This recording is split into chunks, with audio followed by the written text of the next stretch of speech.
Hello friends, अपन देख रहे हैं अध्यापक लेवल प्रथम के लिए विद्यालय विषयों को। और इसी कड़ी में हम हिंदी सब्जेक्ट के अंदर संज्ञा टॉपिक जो है उसको कंप्लीट कर चुके हैं, जो कि आपके शब्द ज्ञान में दिया गया है उसको हम कंप्लीट कर चुके हैं। ठीक है, अगर आपने नहीं पढ़ा है तो आप चैनल पर प्लेलिस्ट में जा कर के आप संज्ञा टॉपिक को अच्छे से पढ़ सकते हो फ्रेंड्स, और अपने इस टॉपिक को प्रिपेयर कर सकते हो अपने एग्ज़ाम के लिए। और जब भी आप किसी टॉपिक को पढ़ते हैं तो हमेशा इतना कॉन्फिडेंस रखें कि जो आप पढ़ रहे हैं उसमें से आपका क्वेश्चन जो है वो बन जाएगा, क्योंकि यही हमारा कॉन्फिडेंस होता है। क्योंकि जो हम टॉपिक पढ़ लेते हैं उसके बारे में जब तक हमको ये विश्वास नहीं होगा कि हम ये जो नॉलेज लिए हैं उसके आधार पर हम इसका क्वेश्चन सही कर लेंगे, तो फिर आपका पढ़ना जो है वो निरर्थक हो जाएगा। इसलिए फ्रेंड्स हमेशा अपना कॉन्फिडेंस बनाए रखें कि जो भी हम पढ़ रहे हैं उसमें से हमारा क्वेश्चन बन जाएगा। अगर आपको लगता है कि इसमें कुछ कम है तो आप उसमें और भी जो भी डिटेल आपको अच्छी लगती है कि इसमें से मेरा क्वेश्चन आएगा तो आप उसको ऐड कर सकते हैं। और इसी तरह कॉन्फिडेंस बना कर के अपनी पढ़ाई को निरंतर करते रहें, और मैं आशा करती हूँ कि आपका लास्ट में रिज़ल्ट अच्छा ही होगा। ठीक है फ्रेंड्स, अभी हम सेकंड जो टॉपिक आपका दे रखा है शब्द ज्ञान में सर्वनाम, उसको हम स्टार्ट कर लेते हैं। और ये 1-2 क्लासेस में हो जाएगा। आज हम आधा पढ़ लेते हैं, कल हम और आधा पढ़ लेंगे तो ये कंप्लीट हो जाएगा। ठीक है फ्रेंड्स, तो ज़्यादा टाइम नहीं वेस्ट करते हुए बढ़ते हैं अपनी टॉपिक की तरफ। ओके, सर्वनाम संज्ञा के स्थान पर प्रयुक्त होने वाले शब्द सर्वनाम कहलाते हैं। संज्ञा हम पढ़ के आ चुके हैं फ्रेंड्स। व्यक्ति, वस्तु और स्थान के नाम को हम संज्ञा कहते हैं। तो जितने भी व्यक्ति, वस्तु, स्थान जो आते हैं उनके स्थान पर अगर हम कोई ऐसे शब्द काम में लेते हैं जो इस संज्ञा के स्थान पर प्रयुक्त हो सकते हैं तो उन शब्दों को ही हम कहते हैं सर्वनाम।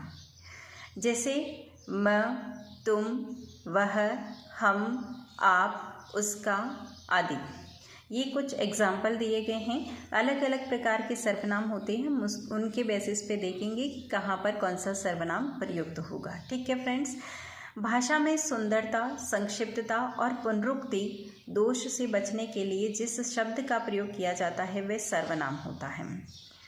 एक तो ये होता है कि जब हम कोई सेंटेंस लिखते हैं तो बार बार हमको नाम का प्रयोग करना पड़ता है, और एक हम इस तरह से लिखते हैं कि एक बार नाम लिख दिया उसके बाद में वह या तुम या मैं, इस तरह से हम नाम जो शब्द प्रयुक्त करते हैं वही सर्वनाम होते हैं।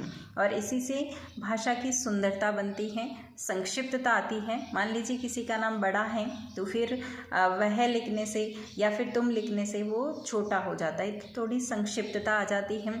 पुनरुक्ति यानी कि बार बार नाम को रिपीट करने से अच्छा है कि वो एक ही बार लिख दिया जाए। तो इन सब दोषों से बचने के लिए ही हम सर्वनाम शब्दों का प्रयोग करते हैं। ठीक है फ्रेंड्स, सर्वनाम शब्द का शाब्दिक अर्थ अगर आप देखेंगे तो इसका अर्थ होता है सबका नाम।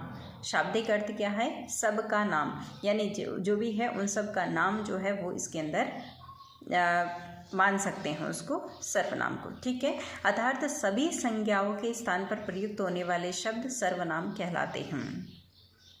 सर्वनाम के प्रयोग से वाक्य अधिक सरल और सुंदर बन जाता है। ये बस ऐसे ही पॉइंट है, आपको नॉर्मली ध्यान में रख लेना है। आपका मेन एक तो आपको परिभाषा ध्यान में रहनी चाहिए, और दूसरा है कि आपको प्रकार जो है वो ध्यान में रहना चाहिए। ये बाकी डिटेल्स में आपको इसलिए बताती हूँ फ्रेंड्स, क्योंकि कभी कभी जो टीचिंग मेथड्स वाले होते हैं क्वेश्चंस, उनमें इन चीज़ों का प्रयोग में ले लिया जाता है कि निम्न में से कौन सा सत्य है, या संज्ञा पढ़ाते समय आप ये चीज़ बताएंगे। तो इस तरह से क्या होता है, टीचिंग मेथड में इन चीज़ों का प्रयोग कर लिया जाता है। इसलिए मैं आपको कुछ इस तरह से इनका जो भी इर्द गिर्द का नॉलेज होता है वो भी आपको टॉपिक वाइज लिख कर बता देती हूँ। आप भी उसको नोट करके 1-2 बार पढ़ेंगे। अब इसमें आपको कौन सा याद करने की ज़रूरत है कि सर्वनाम के प्रयोग से वाक्य अधिक सरल और सुंदर बन जाता है। बस आप एक बार रीड कर लिए तो ये दिमाग में रहेगा आपके कि हाँ ऐसा होता है। तो आपको जब भी आप क्वेश्चन हल करेंगे तो आपको ये चीज़ें दिमाग में रहेगी, आप उसी बेसिस पे आप क्वेश्चन को हल कर पाएंगे।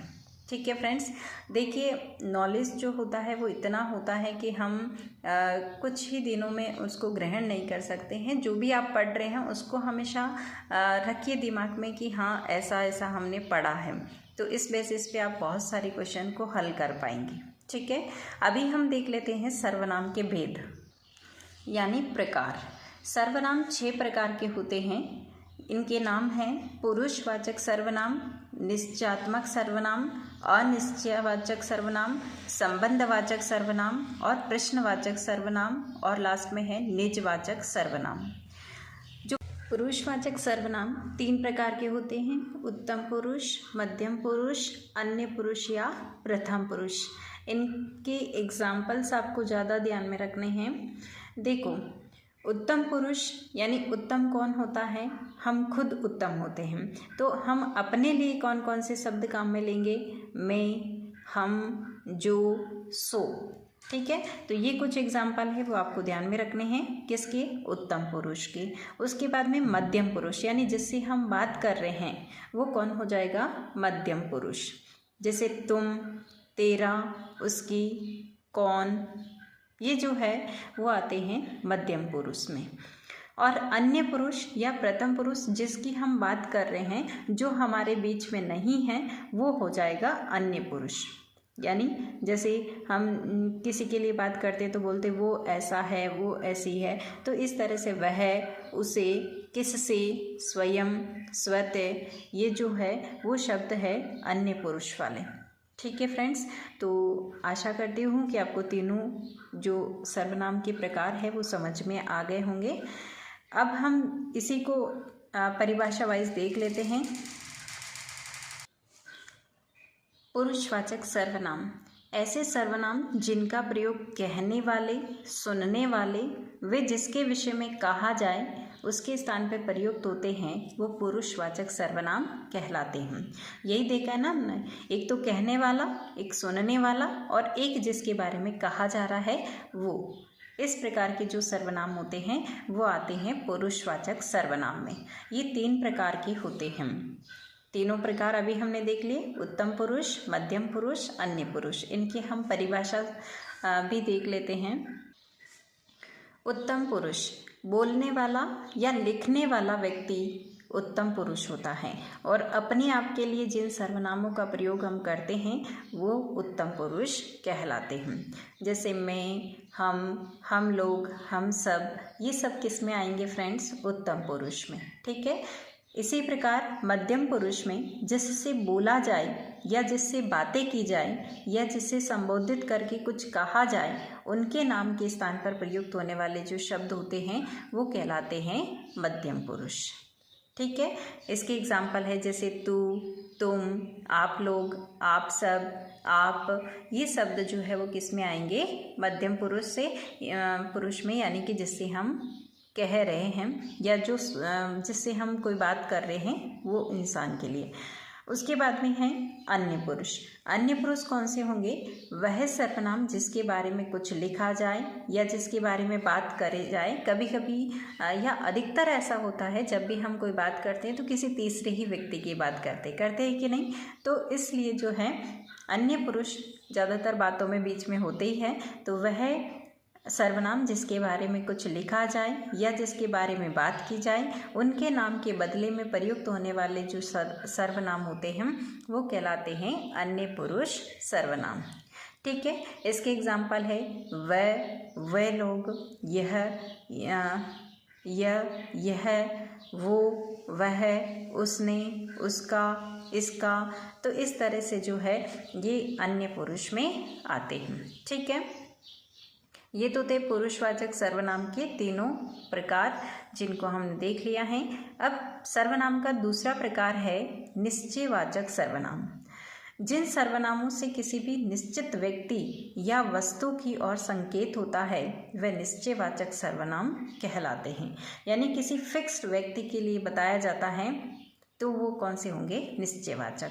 अर्थात जो सर्वनाम निकटस्थ या दूरस्थ व्यक्ति या पदार्थ की ओर निश्चित संकेत करते हैं उन्हें हम कहते हैं निश्चयवाचक सर्वनाम। फॉर एग्जाम्पल, जैसे इसके एग्जाम्पल हो जाएंगे यह, वह, इस, उस, ये, वह। तो ये सब किस में आ जाएंगे? निश्चयवाचक सर्वनाम में। फॉर एग्जाम्पल, जैसे हम किसी वस्तु के बारे में, जैसे हमको कोई चीज़ लेनी होती है तो हम कहते हैं हमें यही चाहिए।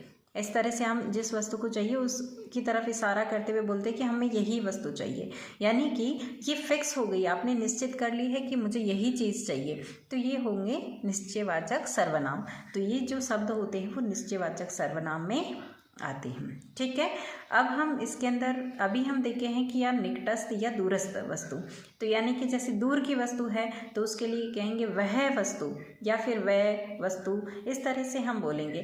पास वाली वस्तु होगी तो उसके लिए यह, ये, इस तरह से हम शब्द काम में लेते हैं। तो ये जो है निश्चयवाचक सर्वनाम होते हैं। ठीक है फ्रेंड्स, आशा करती हूँ कि आपको ये निश्चयवाचक सर्वनाम भी अच्छे से समझ में आ गया होगा। ठीक है, तो आज की क्लास में इतना ही फ्रेंड्स। आपने बहुत अच्छे से सीखा होगा इन चीज़ों को, और नोट डाउन करके अपने नोट्स भी बना लेंगे ताकि आप एग्ज़ाम टाइम में और बार बार रिकॉल करके रिवाइज़ कर सकें। वैसे आप वीडियो चला करके भी रिकॉल कर सकते हैं, लेकिन लिखा हुआ रहेगा तो आप अच्छे से उसको रीड आउट कर सकते हो। नेक्स्ट क्लास में हम इसके बाकी के जो प्रकार बच गए हैं उनको हम देखेंगे। ठीक है फ्रेंड्स, तो आज की क्लास में इतना ही। मिलते हैं नेक्स्ट क्लास में, तब तक के लिए thanks for watching this video. जय हिंद, वंदे मातरम।